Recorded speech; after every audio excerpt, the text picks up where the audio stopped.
Hello दोस्तों, I Rishabh Kumar again welcome you on our channel Edujeeva. तो हम लोग क्या डिस्कस कर रहे हैं? We are discussing Indian polity and constitution, यानी भारतीय राज्य व्यवस्था और संविधान की कोर्स हम लोग डिस्कस कर रहे हैं, जिसमें ये पहला लेक्चर हमने कर चुका है। पहले लेक्चर में हमने किसके बारे में जाना था? बेसिक इंट्रोडक्शन जाना था। वहाँ हमने देखा था कि कंपनी को कैसे 1765 में दीवानी का राइट्स मिल गया था, दीवानी का अधिकार मिल गया था। यहाँ तक हमने देख लिया था। ये आपका कोर्स जितने भी कॉम्पिटिटिव एग्जाम्स है, either UPSC, BPSC, PCS, SSC, railway and many more competitive exam, जितने भी कॉम्पिटिटिव एग्जाम्स हैं, अगर वहाँ जीएस पूछा जाता है तो वहाँ इंडियन पॉलिटी से क्वेश्चन आना एकदम आना ही आना है। तो मैं ऋषभ कुमार आपको ये प्रेजेंट करने जा रहा हूँ। ये रहा हमारा लेक्चर 2 है। तो बढ़ते हैं आगे हमारे लेक्चर की ओर।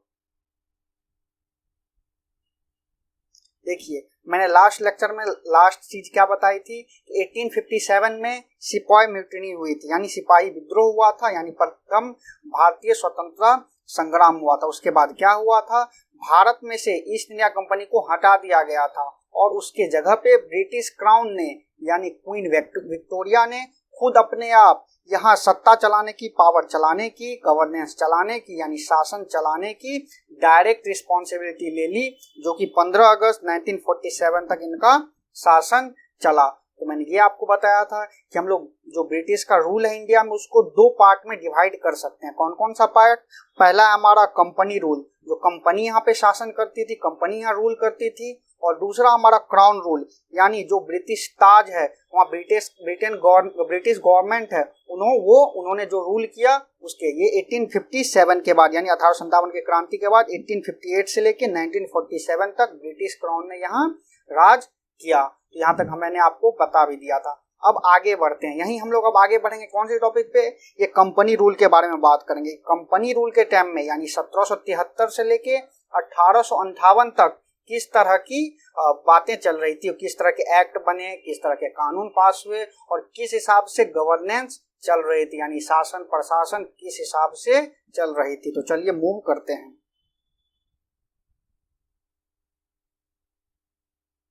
तो ये आपको बता दिया, कंपनी रूल 1773 से लेकर 1858 तक थी, यानी 1858 तक थी। ये अब देखिए, 1757 में आपको बैटल ऑफ प्लासी हुआ था, उसका 1764 में बैटल ऑफ बक्सर हुआ था, और उसके बाद 1765 में कंपनी को दीवानी का अधिकार मिल गया था। दीवानी का अधिकार मिलने के बावजूद भी कंपनी में बहुत ज्यादा करप्शन हो रहा था, बहुत ज्यादा भ्रष्टाचार हो रहा था, बहुत ज्यादा रिश्वत ली जा रही थी और कंपनी ग्रो नहीं कर रही थी, बल्कि कंपनी में के जो स्टाफ थे, कंपनी में जो वर्कर थे, वो लोग ग्रो कर रहे थे, लेकिन कंपनी डूब रही थी। जो ईस्ट इंडिया कंपनी थी वो धीरे धीरे कर्ज में ही जा रही थी, लेकिन उसके जो वर्कर थे, उसके जो स्टाफ थे, वो धीरे धीरे बहुत ज्यादा अमीर होने लग गए थे। यहीं से ये जब वहाँ ये ईस्ट इंडिया कंपनी ब्रिटेन के गवर्नमेंट के पास, ब्रिटिश सरकार के पास गई और उन्होंने ये देखा, ब्रिटिश सरकार ने ये देखा कि नहीं, इन्हें हमें कुछ ना कुछ रेगुलेट करना पड़ेगा, हमें इनको नियंत्रित करना पड़ेगा। ये ऐसे हम लोग ऐसे नहीं रख सकते कि भाई जैसे मन, तुम ईस्ट इंडिया कंपनी, तुम जाके जैसे मन वैसे रूल करो। इसीलिए ब्रिटिश सरकार ने अब कंपनी के ऊपर अपना नियंत्रण करना स्टार्ट कर दिया, अपना कंट्रोल करना स्टार्ट कर दिया। और उसी क्रम में सबसे पहला एक्ट ब्रिटिश पार्लियामेंट ने पास किया, वो कौन सा था? रेगुलेटिंग एक्ट ऑफ 1773, यानी 1773 में ब्रिटिश सरकार ने यहाँ कंपनी का कैसा काम होगा, किस तरह से उसको रेगुलेट किया जाएगा, उसके लिए रेगुलेटिंग एक्ट ऑफ 1773 निकाला। तो उसमें अब क्या क्या है उसके बारे में हम लोग देखते हैं। तो देखिए, सबसे पहले ये एक्ट निकाला क्यों गया था? To control and regulate affairs of East India company by British government. मतलब यहाँ British East India company India में किस तरह से काम करेगी, उसको कंट्रोल करना इस एक्ट का मेन ऑब्जेक्टिव या फिर मकसद था, उसको नियंत्रित करना और नियमित करना। ये हो गया आपका पहला। अब क्या हुआ? अब ब्रिटिश सरकार ने, जो ब्रिटेन में बैठे हुए थे, लंदन में बैठे हुए थे, उन्होंने पहली बार it recognised for the first time the political and administrative functions of the company. उन्होंने पहली बार माना कि हाँ, कंपनी ने अब यहाँ पे इंडिया में पॉलिटिकल गेन कर लिया है, यहाँ राजनीतिक गेन कर लिया है और यहाँ वो प्रशासन भी कर सकती है। तो कंपनी को पहली बार पहचाना उन्होंने, किसने पहचाना, ब्रिटिश सरकार ने पहचाना। क्या पहचाना कि इनको यहाँ पे अब पॉलिटिकल और एडमिनिस्ट्रेटिव फंक्शन ये यहाँ कर सकते हैं और ये यहाँ कर ही रहे हैं। तो ये पहली बार, सबसे पहली बार पहचाना। उसके बाद क्या हुआ, it led the foundation of central administration in India. यहाँ पे पहली बार रेगुलेटिंग एक्ट ऑफ 1773 से ही सेंट्रल एडमिनिस्ट्रेशन का शुरुआत हुआ। सेंट्रल एडमिनिस्ट्रेशन का मतलब केंद्र से प्रशासन, केंद्रीय प्रशासन का शुरुआत हुआ। मैंने इससे पहले पिछले क्लास में आपको बताया था, उससे पहले 3 प्रेसिडेंसियां हुआ करती थी। कितने? 3 प्रेसिडेंसी। कौन कौन से? मद्रास, बंगाल और बॉम्बे। 3 प्रेसिडेंसियां हुआ करती थी। तीनों जगह के अलग अलग गवर्नर थे और वो अलग अलग अपना शासन करते थे, प्रशासन करते थे, गवर्नेंस और एडमिनिस्ट्रेशन को देखते थे। लेकिन अब रेगुलेटिंग एक्ट 1773 से उन तीनों को एक जगह लाने की बात की गई कि तीनों को कैसे सेंट्रलाइज किया जाए, तीनों को कैसे केंद्रीकरण किया जाए। वहाँ वो हमारा रेगुलेटिंग एक्ट ऑफ 1773 से स्टार्ट हुआ। तो अब देखते हैं इनका फीचर क्या था, इस रेगुलेटिंग एक्ट ऑफ 1773 का फीचर क्या क्या था देखते हैं। तो देखिए, सबसे पहला फीचर है, मैंने क्या बताया पहले, 3 अलग अलग गवर्नर थे, governor of Bengal, governor of Bombay and governor of Madras. तीनों के अलग अलग गवर्नर थे। अब क्या किया, यहाँ जो गवर्नर ऑफ बंगाल थे was designated as Governor General of Bengal and created Governor of Bengal was designated as Governor General of Bengal। अब वहाँ जो गवर्नर ऑफ बंगाल था उसको गवर्नर जनरल ऑफ बंगाल की उपाधि दे दी गई। पहले तो गवर्नर होते थे सिर्फ, अब गवर्नर बंगाल के जो गवर्नर थे उनको गवर्नर जनरल ऑफ बंगाल का उपाधि दे दिया। यहाँ एक शब्द जुड़ गया, कौन सा शब्द, गवर्नर जनरल। ये जनरल वाला शब्द उसमें ऐड हो गया, तो गवर्नर से गवर्नर जनरल ऑफ बंगाल बन गए। बाकी किसी प्रेसिडेंसी के लिए नहीं, बस बंगाल के गवर्नर को गवर्नर जनरल ऑफ बंगाल का उपाधि दे दिया गया। और उसके साथ क्या किया गया, it created executive council to assist him. उसके साथ साथ क्या किया, उसके एक एग्जीक्यूटिव काउंसिल यानी कार्यकारिणी परिषद की व्यवस्था की गई टू असिस्ट हिम। किसको सहायता करने के लिए, to assist governor general of Bengal. तो मेन इससे हमको क्या समझ में आया, सबसे पहला पॉइंट कि गवर्नर ऑफ बंगाल का नाम चेंज करके उसको डेजिग्नेट कर दिया गया, किसमें, गवर्नर जनरल ऑफ बंगाल में। ये पहला पॉइंट। और दूसरा पॉइंट, उनके लिए, उनको सहायता करने के लिए एक एग्जीक्यूटिव काउंसिल यानी कार्यकारिणी परिषद की व्यवस्था की गई। अब ये बहुत बार क्वेश्चन आता है कि who was the first governor general of Bengal. सबसे पहले गवर्नर जनरल ऑफ बंगाल कौन थे, बंगाल के गवर्नर जनरल कौन थे, तो Lord Warren Hastings. Lord Warren Hastings, ये ध्यान में रखिएगा, याद में रखिएगा, एग्जाम में बहुत बार आता है। तो Lord Warren Hasting was first such governor general of Bengal, यानी वारेन हास्टिंग ही सबसे पहले गवर्नर जनरल ऑफ बंगाल थे। अब क्या हुआ, the governors of Bombay and Madras made subordinate to governor general of Bengal. जो अब मद्रास और बॉम्बे के जो गवर्नर थे उसको गवर्नर जनरल ऑफ बंगाल के अधीन रख दिया गया, उनका सबऑर्डिनेट बना दिया गया। इस सबऑर्डिनेट बनाने का मतलब, अधीन बनाने का मतलब, अब उनका कुछ पावर को ले दिया गया, यानी बॉम्बे और मद्रास के गवर्नर के कुछ पावर को लेके गवर्नर जनरल ऑफ बंगाल को दे दिया गया। यहाँ से आपको समझ में आ रहा होगा कि सेंट्रलाइजेशन स्टार्ट हो गया। सेंट्रलाइजेशन का मतलब केंद्रीकरण स्टार्ट हो गया। पहले तीनों का अलग अलग इंडिपेंडेंट शासन करने का हक था, अधिकार था, लेकिन अब गवर्नर जनरल ऑफ बंगाल के पास ज्यादा पावर आ गया और उसके अधीन में बॉम्बे और मद्रास के गवर्नर आ गए। ये सेंट्रलाइजेशन हो गया, केंद्रीकरण हो गया, एक सेंटर बन गया और उस सेंटर से अलग अलग जगह पावर को हम लोग बांट रहे हैं। चलिए आगे बढ़ते हैं।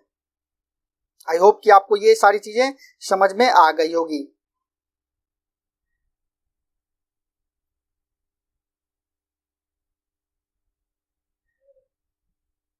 अब और क्या किया गया, supreme court was establish at Calcutta.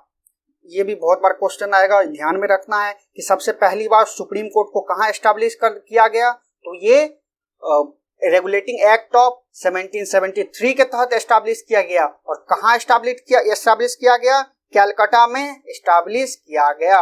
और उसमें कौन कौन थे, एक चीफ जस्टिस और 3 अदर जज, यानी एक मुख्य न्यायाधीश होंगे और 3 अलग न्यायाधीश होंगे, यानी टोटल 4 न्यायाधीशों की टीम हुई, 4 जज की टीम हुई, जिसमें एक चीफ जस्टिस हुआ। और उसके साथ जो सबसे पहले चीफ जस्टिस, आपको अगर पूछा जाए कभी भी who is the first chief justice of British India, British सरकार में या ब्रिटिश इंडिया में सबसे पहले चीफ जस्टिस कौन से सुप्रीम कोर्ट के? तो सर एलिजा इम्पी। ये भी ध्यान रखने की चीज है, सर एलिजा इम्पी वो जो थे first chief justice of supreme court of British India. British India के, आजाद भारत की हम बात अभी नहीं कर रहे हैं, हम ब्रिटिश इंडिया की बात कर, जब यहाँ ब्रिटिश का शासन चलता था उसी समय की बात कर रहे हैं। और वो किसके तहत लाया गया था? रेगुलेटिंग एक्ट ऑफ 1773 के तहत सुप्रीम कोर्ट की स्थापना की गई। कहाँ पे? कैलकाटा में। और उसमें कितने जज हैं? एक चीफ जस्टिस और 3 अलग न्यायाधीश। और सबसे पहले चीफ जस्टिस कौन है? Sir Elijah Impey. चलिए आगे बढ़ते हैं, ये तो समझ में आ गया। उसके बाद it prohibited servants of company from engaging in any private trade और एक्सेप्टिंग ब्राइब्स। अब क्या किया उन्होंने? पहले मैंने बताया रेगुलेटिंग एक्ट लाया ही क्यों था? क्योंकि इन्होंने करप्शन चालू हो गया था। यहाँ का जो सर्वेंट थे, वर्कर थे, नौकर थे, या फिर जो भी वर्कर थे, स्टाफ थे, उन्होंने अपना प्राइवेट ट्रेड करना स्टार्ट कर दिया गया था। यहाँ के लोगों से रिश्वत लेने लग गए थे, करप्शन होने लग गई थी। इसी के लिए ये रेगुलेटिंग एक्ट में ये प्रावधान दिया गया कि अब यहाँ के जो भी नेटिव होंगे, मतलब जो भी स्टाफ होंगे, जो भी कंपनी के नौकर होंगे, वो लोग नेटिव लोगों से यानी भारतीय लोगों से रिश्वत नहीं ले सकते हैं, और वो ना ही प्राइवेट ट्रेड कर सकते हैं, निजी व्यापार भी नहीं कर सकते हैं। तो इससे करप्शन खत्म होने की चांसेस बढ़ गई। उसके बाद क्या हुआ? Court of directors has to report on इस revenue, civil and military affairs in India. अब क्या कहा? जो कंपनी का कोर्ट ऑफ डायरेक्टर्स हुआ करता था उस टाइम में, यानी जो ईस्ट इंडिया कंपनी थी उसका एक कोर्ट ऑफ डायरेक्टर्स होता था, उनको अब क्या बोला गया कि आप इंडिया में जो भी शासन चला रहे हो उसमें आपका रेवेन्यू कितना आ रहा है, आप सिविल और मिलिट्री अफेयर्स के मिलिट्री सब्जेक्ट्स जो भी है, मिलिट्री विषय, ये तीनों विषयों पे आपको सारा का सारा रिपोर्ट हमें देना पड़ेगा। आपको हमें बताना पड़ेगा कि आप वहाँ कैसे शासन कर रहे हो, आपका क्या रिपोर्ट है। ये सारी चीजों की घोषणा की गई है। तो यहाँ से आपको समझ में आने लग गया होगा ये क्यों किया गया? To strengthen the control of British government over the company, यानी ब्रिटिश सरकार का कंट्रोल कंपनी के ऊपर बढ़ने लग गया। अब आपको समझ में आ गया कि रेगुलेटिंग एक्ट क्यों पास किया गया। सबसे मेन एम क्या था? यही कंट्रोल बढ़ाना, ब्रिटिश सरकार का कंपनी के ऊपर कंट्रोल बढ़ाना, अपना नियंत्रण बढ़ाना, यही मेन एम था। और आपको सारे प्रोविजन मैंने बता ही दिए, ठीक है। चलिए आगे बढ़ते हैं। अब रेगुलेटिंग एक्ट सबसे पहला कौन सा है? रेगुलेटिंग एक्ट ऑफ 1773 का। अब इसके आगे की बातें देखते हैं। अब आया अमेंडिंग एक्ट ऑफ 1781। अब 1773 के बाद 1781 में एक एक्ट लाया गया जो है अमेंडिंग एक्ट ऑफ 1781। ये बहुत ज्यादा इंपॉर्टेंट नहीं है, लेकिन बस जान लेते हैं कि क्या है। ये एक्ट ऑफ सेटलमेंट भी कहा जाता है। इसको क्या कहा जाता है? Act of settlement. आपसे अगर क्वेश्चन पूछे which act is known as act of settlement, तो आप कह सकते हो कि अमेंडिंग एक्ट ऑफ 1781 को ही हम लोग एक्ट ऑफ सेटलमेंट कहते हैं। ये क्यों लाया गया था? To rectify the defect of 1773 act. 1773 की एक्ट में जो भी कमियां थी उनको पूरा करने के लिए, उसको ठीक करने के लिए ये एक्ट लाया गया था। 1781 का अमेंडिंग एक्ट लाया गया था। ये ज्यादा इंपॉर्टेंट नहीं है, तो इसके बारे में और ज्यादा हम लोग नहीं डीप में जाएंगे। इसमें बहुत सारी चीजें की गई थी कि जैसे गवर्नर का पावर को बढ़ाया गया था, यानी गवर्नर जनरल का पावर को बढ़ाया गया था, और भी बहुत सारी चीजें कही गई थी, उसके बारे में नहीं देखना। आगे बढ़ते हैं। Pitt's India act of 1784। अब इसके बाद 1781 के बाद 1784 में यानी 1784 में पिट्स इंडिया एक्ट लाया गया।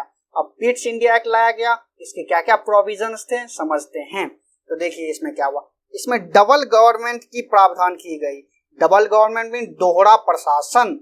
ध्यान रखिए, दोहरा प्रशासन। आपसे क्वेश्चन आएगा कि कब सबसे पहली बार डबल गवर्नमेंट का प्रावधान किया गया? तो पिट्स इंडिया एक्ट ऑफ 1784 में, 1784 की पिट्स इंडिया एक्ट में डबल गवर्नमेंट की प्रावधान की गई या दोहरा प्रशासन का किया गया। इसका क्या क्या था दोहरा प्रशासन? पहले आपको बताया था क्या कि कोर्ट ऑफ डायरेक्टर हुआ करते थे, वही सारा कुछ देखते थे। या तो कॉमर्शियल और पॉलिटिकल अफेयर दोनों कोर्ट ऑफ डायरेक्टर ही देखते थे। जो भी वाणिज्यिक मामले या फिर राजनीतिक मामले, दोनों पे कोर्ट ऑफ डायरेक्टर ही देखते थे। लेकिन अब पिट्स इंडिया एक्ट ऑफ 1784 के तहत डबल गवर्नमेंट की प्रावधान की गई। यहाँ जो भी पावर थे उसको दो जगह बांट दिया गया। किसमें? कोर्ट ऑफ डायरेक्टर, और एक नया बोर्ड ऑफ कंट्रोल का गठन किया गया। कौन सा? एक कोर्ट ऑफ डायरेक्टर और दूसरा बोर्ड ऑफ कंट्रोल। अब कोर्ट ऑफ डायरेक्टर को बोला कि आपको कमर्शियल अफेयर देखना है, आपको बस वाणिज्यिक मामले देखना है, आपको पॉलिटिकल अफेयर से कोई मतलब नहीं, आपको राजनीतिक मामलों से कोई मतलब नहीं है, आप बस कंपनी का अपना जो भी कमर्शियल अफेयर है, वाणिज्यिक मामले हैं उसको देखो। और बोर्ड ऑफ कंट्रोल का गठन किया गया और उनको बोला कि आप यहाँ इंडिया में यहाँ पॉलिटिकल अफेयर्स देखो, यानी राजनीतिक मामले जो भी होंगे उसको देखने का काम, शासन करने का काम, उसको संभालने का काम बोर्ड ऑफ कंट्रोल का होगा। कोर्ट ऑफ डायरेक्टर को हम लोग COD भी कहते हैं और बोर्ड ऑफ कंट्रोल को हम लोग BOC भी कहते हैं। ये भी बहुत इंपॉर्टेंट है, BOC और COD यानी board of control and court of direction. और क्या हुआ ये तो आपको समझ में आ गया, डबल गवर्नमेंट। उसके बाद अब इन्होंने बोला कि इंडिया में जो भी पोजीशन है, यहाँ पे जो भी राज्य क्षेत्र हैं, that is British position in India. अब बोला कि कंपनी की नहीं है भाई, यहाँ जो भी है वो ब्रिटिश पोजीशन है, ब्रिटिश सरकार का यहाँ सारा का सारा राज्य क्षेत्र है। ये हो गया। उसके बाद ये देख रहे हो आप, धीरे धीरे कंपनी पे के ऊपर और अपना कंट्रोल बना रही है। कौन? British company, sorry British government, जो ब्रिटिश सरकार है, जो ब्रिटेन में बैठी हुई है, या फिर वहां की जो महारानी है, वो यहाँ धीरे धीरे कंपनी के ऊपर अपना कंट्रोल और बढ़ाते जा रही है। तो यहाँ से क्या हुआ, British government supreme control over the company. अब ब्रिटिश गवर्नमेंट का कंपनी के ऊपर सुप्रीम कंट्रोल हो गया पिट्स इंडिया एक्ट ऑफ 1784 के तहत। चलिए आगे बढ़ते हैं। अब आपको पिट्स इंडिया एक्ट भी समझ में आ गया। इसमें मेन चीज क्या रखना है ध्यान, डबल गवर्नमेंट का, यानी दोहरा प्रशासन का। अब इसके बाद कौन सा एक्ट पास किया गया, इसके बाद चार्टर एक्ट ऑफ 1793 पास किया गया। अब नया एक्ट पास किया गया जिसको कहें 1793 का चार्टर एक्ट। इसमें क्या कहा गया, more power and control of governor general of Bengal over subordinate presidency. अब जो बंगाल का गवर्नर जनरल था, कौन था उस टाइम में, लॉर्ड कॉर्नवालिस। लॉर्ड कॉर्नवालिस ने बोला भाई तुम मुझे और ज्यादा पावर दो, और ज्यादा पावर दो। तो उसी के हिसाब से चार्टर एक्ट ऑफ 1793 लाया गया। और जो भी governor general of Bengal, Bengal का जो गवर्नर जनरल था यानी लॉर्ड कॉर्नवालिस उस टाइम में था, उसको और ज्यादा पावर दे दिया। किसके ऊपर में, सबऑर्डिनेट प्रेसिडेंसी, यानी बंगाल और मद्रास, जो भी प्रेसिडेंट, यहाँ बंगाल नहीं होगा, यहाँ होगा आपको बॉम्बे और मद्रास, क्योंकि बंगाल का तो खुद ही कॉर्नवालिस था, तो ये बंगाल नहीं, ये बॉम्बे और मद्रास प्रेसिडेंसी के ऊपर और ज्यादा कंट्रोल हो गया लॉर्ड कॉर्नवालिस का, यानी गवर्नर जनरल ऑफ बंगाल का। ये हो गया। और फिर दूसरा क्या है, trade monopoly extended by 20 years. जो मैंने आपको बताया था फर्स्ट क्लास में, यहाँ पे वो ट्रेड मोनोपोली लेके आए थे, यानी रॉयल चार्टर लेके आए थे। ईस्ट इंडिया कंपनी इंडिया में रॉयल चार्टर लेके आए थे। उसका मतलब कि इंडिया में जो ब्रिटेन से बस ईस्ट इंडिया कंपनी ही ट्रेड कर सकती है, दूसरे किसी कंपनी को इंडिया के साथ व्यापार करने का अधिकार नहीं है। उसी अधिकार को, उसी एकाधिकार को, उसी मोनोपोली को 20 ईयर्स के लिए और बढ़ा दिया गया, 20 साल के लिए और बढ़ा दिया गया। ये भी आपको समझ में आ गया। अब क्या बोला, members of board of control and their staff to be paid out of Indian revenues. अब बोला यहाँ जो बोर्ड ऑफ कंट्रोल, मैंने पिछले एक्ट में बताया था कि बोर्ड ऑफ कंट्रोल का गठन किया गया था दोहरा प्रशासन में, दोहरा शासन में। तो बोर्ड ऑफ कंट्रोल के जो मेंबर होंगे और जो भी स्टाफ होंगे, बोला गया कि उनको जो भी उनका फी होगा या जो भी चीज उनको पे किया जाएगा, उनको इंडियन रेवेन्यू से ही पे किया जाए। भारतीय राजस्व जो होगा, भारत में जो पैसा आएगा, यहाँ से जो कमाई होगी, उसी से बोर्ड ऑफ कंट्रोल को पे करना है।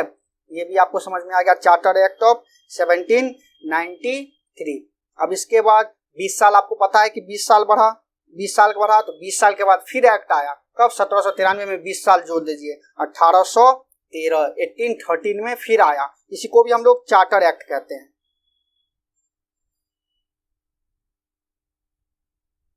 अब चार्टर एक्ट ऑफ 1813 में क्या हुआ,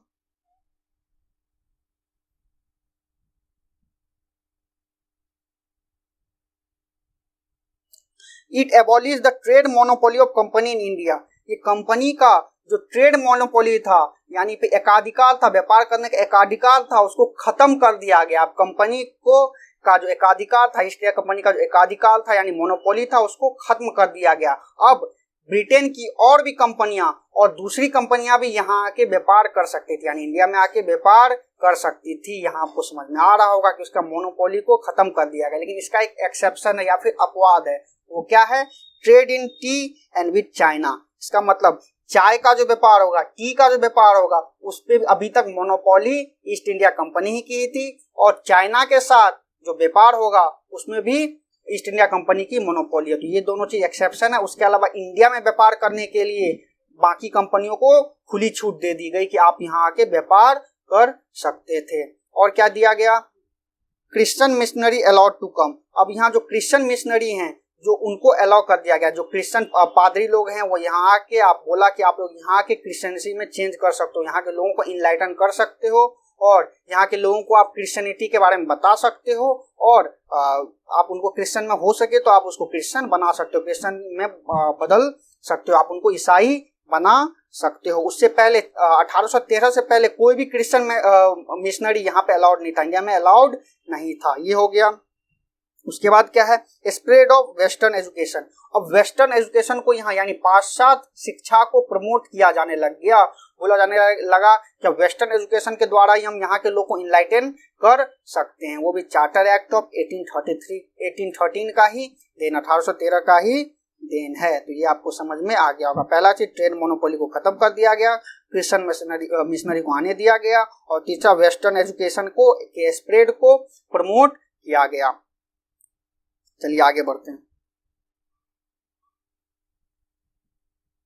अब इसके बाद 1833 का चार्टर एक्ट आया। इसमें क्या है? Final step towards centralisation. केंद्रीकरण जो हो रहा था उसके थोड़ा फाइनल स्टेप था। केंद्रीकरण स्टार्ट कहाँ से हुआ था? मैंने बताया आपको 1773 रेगुलेटिंग एक्ट ऑफ 1773 से ही केंद्रीकरण या फिर सेंट्रलाइजेशन स्टार्ट हो चुका था, जो कि अपना फाइनल रूप इस एक्ट के थ्रू यानी चार्टर एक्ट ऑफ 1833 के थ्रू खत्म हो जाता है। पूरी तरह से इंडिया में जो भी उस इंडिया का शासन है वो सेंट्रलाइज हो जाता है, यानी केंद्रीकरण हो जाता है। अब क्या होता है देखिए, ये बहुत ही इंपॉर्टेंट है। अब चार्टर एक्ट ऑफ 1833 के तहत जो गवर्नर जनरल ऑफ बंगाल है, पहले क्या था? 1773 से पहले गवर्नर अलग अलग, प्रेसिडेंसी के अलग अलग गवर्नर थे। फिर क्या हुआ? 1773 के रेगुलेटिंग एक्ट में बंगाल का जो गवर्नर था उसको गवर्नर जनरल ऑफ बंगाल की उपाधि दी गई और उसको ज्यादा पावर दिया गया। अब क्या हुआ 1833 में? अब गवर्नर जनरल ऑफ बंगाल का उपाधि को और चेंज करके उसको क्या बना दिया गया? गवर्नर जनरल ऑफ इंडिया, पूरे भारत का गवर्नर जनरल।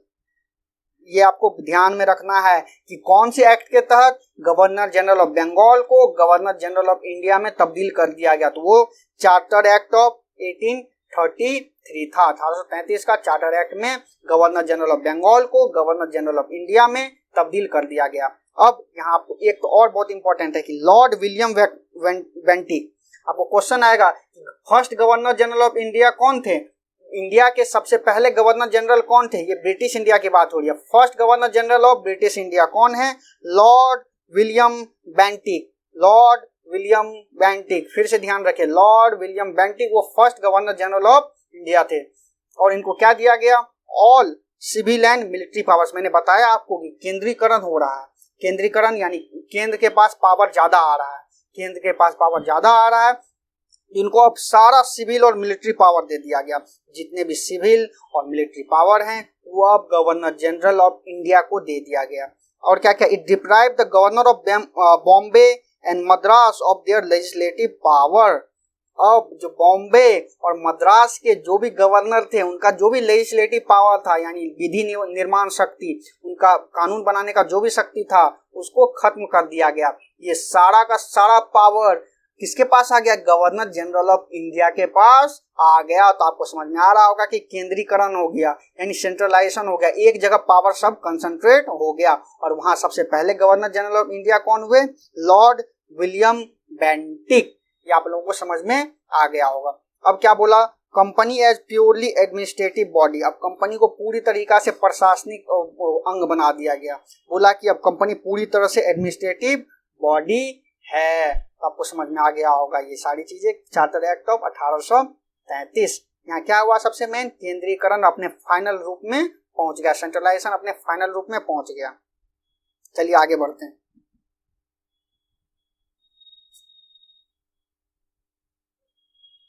अब चार्टर एक्ट, जो हम लोग पिछले चार्टर एक्ट पढ़ रहे हैं, ये जो 1853 का चार्टर एक्ट लाया गया, द चार्टर एक्ट ऑफ 1853, उसके बाद लाया गया। This is the last charter act, ये सबसे अंतिम चार्टर एक्ट है। इसमें क्या क्या प्रोविजंस हैं, क्या क्या फीचर हैं, उसके बारे में देखते हैं। इसमें क्या हुआ, legislative and executive function of governor general council were separated. अब पहले क्या था, गवर्नर जनरल को जो काउंसिल दिया गया था 1773 में, 1773 मैंने क्या बताया था कि उसके लिए एग्जीक्यूटिव काउंसिल यानी कार्यकारिणी काउंसिल का परिषद, कार्यकारिणी परिषद की व्यवस्था की गई थी। तो लेकिन उस समय जो भी विधायी पावर और कार्यकारी पावर यानी लेजिस्लेटिव, कानून बनाने का भी पावर और प्रशासन शासन चलाने का पावर, दोनों किसके पास था, इन गवर्नर जनरल और उसके काउंसिल के पास था। लेकिन अब क्या किया गया, जो उसकी विधायी पावर यानी कानून बनाने का पावर और शासन प्रशासन चलाने का पावर, दोनों को अलग अलग कर दिया गया, यानी अब सेपरेट कर दिया गया। बोल दिया कि तुम लोग ये कानून बनाओ और तुम लोग कार्यकारिणी को संभालो।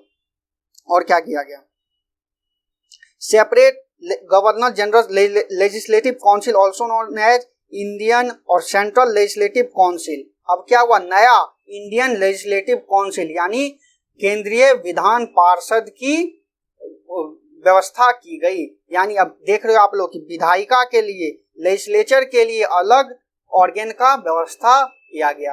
ये आपको समझ में आ गया होगा। उससे पहले क्या था, दोनों एक ही संभालती थी, लेजिस्लेचर और एग्जीक्यूटिव दोनों एक ही, जो गवर्नर जनरल का काउंसिल था वही संभालती थी। लेकिन अब विधायी पावर के लिए यानी लेजिस्लेटिव पावर के लिए यानी कानून बनाने के लिए नया इंडियन लेजिस्लेटिव काउंसिल की व्यवस्था की गई, यानी केंद्रीय विधान परिषद की घोषणा की गई। तो चलिए और क्या है इसमें देखते हैं आगे।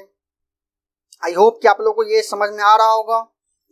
थोड़ा सा टिपिकल है, इतना कुछ कुछ जो इम्पोर्टेंट है मैं आपको बता ही दे रहा हूँ, लेकिन आगे की प्रोसेस को जानने के लिए, हमें आगे अपना संविधान को जानने के लिए इन सब चीज़ों से थोड़ा आइडिया लेना पड़ेगा, इन सब चीज़ों को पहले समझना पड़ेगा, तभी हम लोग आगे समझ पाएंगे। और मैं आपको इंग्लिश और हिंदी दोनों में करवाते जा रहा हूँ, क्योंकि बहुत सारे हिंदी वाले बच्चे हैं, तो हिंदी में भी मैं समझाते जा रहा हूँ, इसलिए किसी को कोई प्रॉब्लम नहीं होना चाहिए। चलिए और देखते हैं आगे क्या क्या है।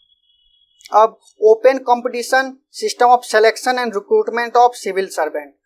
पहले 1853 के एक्ट से पहले क्या था, यहाँ जो सिविल सर्वेंट, सिविल सेवक जो थे, उनका जो रिक्रूटमेंट होता था, भर्ती होता था, वो जो बोर्ड ऑफ डायरेक्टर थे, वो लोग उनके द्वारा नामांकित होके जाते थे। लेकिन 1853 का एक्ट ने बोला कि अब सिविल सर्वेंट की भर्ती के लिए ओपन कंपटीशन करवाया जाए। ये बहुत इंपॉर्टेंट है। बोला कि सिविल सर्वेंट के भर्ती के लिए ओपन कंपटीशन करवाया जाए। इसी के आधार पे 1854 में मैकॉले कमेटी का गठन हुआ, जिन्होंने अपना रिपोर्ट सौंपा। इसके बारे में हम लोग आगे डिस्कस करेंगे। और क्या बोला, British parliament was empowered to put company's governance of India in any time, to end any time. मतलब अब ब्रिटिश पार्लियामेंट को एम्पावर कर दिया गया, इस एक्ट के तहत उनको शक्ति दे दी गई कि कंपनी का शासन को इंडिया में कभी भी खत्म कर दिया जा सकता है। क्या समझ में आना है कि ब्रिटिश पार्लियामेंट को पूरी तरफ शक्ति मिल गई कि वो कंपनी का शासन को इंडिया में कभी भी खत्म कर सकती है। चलिए आगे बताइए, यहाँ एक क्वेश्चन आने का क्या चांस है कि कौन से एक्ट के तहत लेजिस्लेटिव और executive function of governor general council को अलग कर दिया गया। तो 1853 के तहत विधायी और कार्यकारी जो फंक्शन था उसको अलग कर दिया गया। और उसके आपको ये पूछा जा सकता है कब इंडियन लेजिस्लेटिव काउंसिल की स्थापना की गई। तो चार्टर एक्ट ऑफ 1853 के तहत इंडियन लेजिस्लेटिव काउंसिल यानी केंद्रीय विधान परिषद की व्यवस्था की गई। चलिए आगे बढ़ते हैं।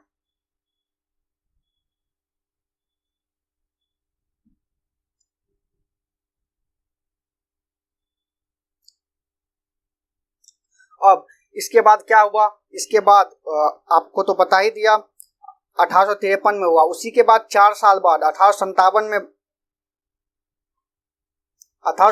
में सिपाही म्यूटिनी हो गई, यानी सिपाही विद्रोह हो गया, जिसे हम लोग first war of Indian independence या सिपाही विद्रोह या फिर प्रथम भारतीय स्वतंत्रता संग्राम भी कहते हैं। इसके बाद क्या हुआ, इसके बाद क्रांति के बाद भारत में सत्ता ईस्ट इंडिया कंपनी के हाथों से निकलकर ब्रिटिश सरकार के हाथों में चली गई। अब जो भी पावर है वो जो ईस्ट इंडिया कंपनी है उसके हाथों से छीन लिया गया और सारा का सारा पावर ब्रिटिश गवर्नमेंट के पास दे दिया गया। ब्रिटिश गवर्नमेंट खुद यहाँ डायरेक्ट रिस्पॉन्सिबिलिटी ले लिया।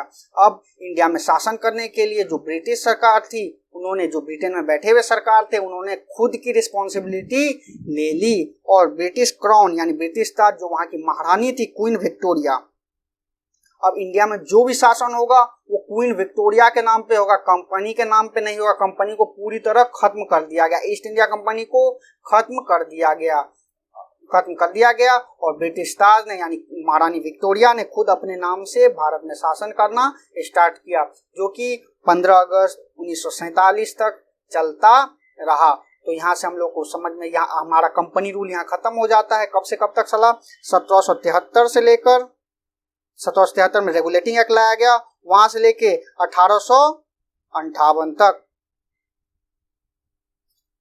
1773 से लेके 1858 तक चला। अब इसके बाद क्या हुआ? कंपनी रूल खत्म हुआ, अब क्राउन रूल चालू होगा, यानी ब्रिटिश ताज का शासन चालू होगा 1858 से लेके 1947 तक। यहाँ ब्रिटिश सरकार जो ब्रिटेन में बैठे हुए यानी महारानी अपने खुद के हाथ में अब इंडिया की सत्ता संभालने को तैयार हो गई। अब आज के लिए यहीं तक रखते हैं हम लोग। अब नेक्स्ट क्लास में हम लोग क्राउन रूल के बारे में पढ़ेंगे कि यहाँ ब्रिटिश क्राउन ने यहाँ जब अपना सत्ता संभाला तो उन्होंने किन किन तरह के एक्ट पास किए सो कि इंडिया में रूल किया जाए, शासन प्रशासन चलाया जाए। इसके बारे में हम लोग नेक्स्ट क्लास में जानेंगे। तो आई होप कि आप लोगों को मजा आया होगा। चलिए हम लोग एक बार फिर से रिवाइज करते हैं धीरे धीरे।